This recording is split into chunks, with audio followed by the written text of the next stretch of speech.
अस्सलामुअलैकुम वरहमतुल्लाहि वबरकातुहू। नाज़रीन मोहतरम, मैं हाफिज ज़मान रिज़वी आपकी खिदमत में एक नए वीडियो के साथ हाजिर हूँ। नाज़रीन मोहतरम, दोस्त जो थे मुझे मैसेज भी कर रहे थे व्हाट्सएप पर और कमेंट के अंदर भी पूछ रहे थे कि हमें बताया जाए कि अलामा साद हुसैन रिज़वी साहब के केस का क्या बना। तो नाज़रीन मोहतरम, जो फैसला है वो आ चुका है, वकला ने हमें पैगाम दे दिया है। अभी आपके सामने न्यूज़ रखता हूँ, उससे पहले गुजारिश है कि चैनल को सब्सक्राइब कर लें। इसका फ़ायदा यह होगा कि इंशाअल्लाह अलामा साद हुसैन रिज़वी साहब का जो शानदार इस्तकबाल होगा उसके मनाज़िर भी आपके साथ शेयर किए जाएंगे। नाज़रीन मोहतरम, अपने अपडेट की तरफ आते हैं। आपको बताते चला जाऊं, सुबह से लेकर अब तक हम इंतजार कर रहे थे कि कब लाहौर हाई कोर्ट जो है वो तफसीली फैसला करने के बाद जो है अलामा साद हुसैन रिज़वी साहब का जो रिहाई का आर्डर है वो जारी करे। तो नाज़रीन मोहतरम, अल्हम्दुलिल्लाह लाहौर हाई कोर्ट ने जो है अपना फैसला सुना दिया है कि अलामा साद हुसैन रिज़वी साहब को फिलफौर रिहा किया जाए। जी हाँ नाज़रीन मोहतरम, तफसीली फैसला करने के बाद लाहौर हाई कोर्ट ने अलामा साद हुसैन रिज़वी साहब को फिलफौर रिहा करने का जो आर्डर है वो जारी कर दिया है।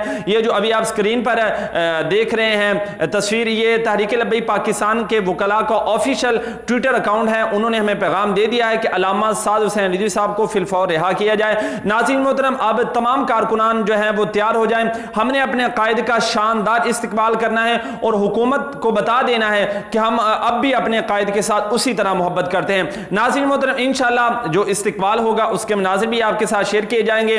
अब तक के लिए इतना ही काफ़ी है। अगर आप की कोई राय है इसके बारे में, अगर आप कुछ पूछना चाहते हैं तो कमेंट में आप जरूर बताइएगा। इंशाल्लाह कोशिश करेंगे कि आपके कमेंट का जो है वो रिप्लाई किया जाए।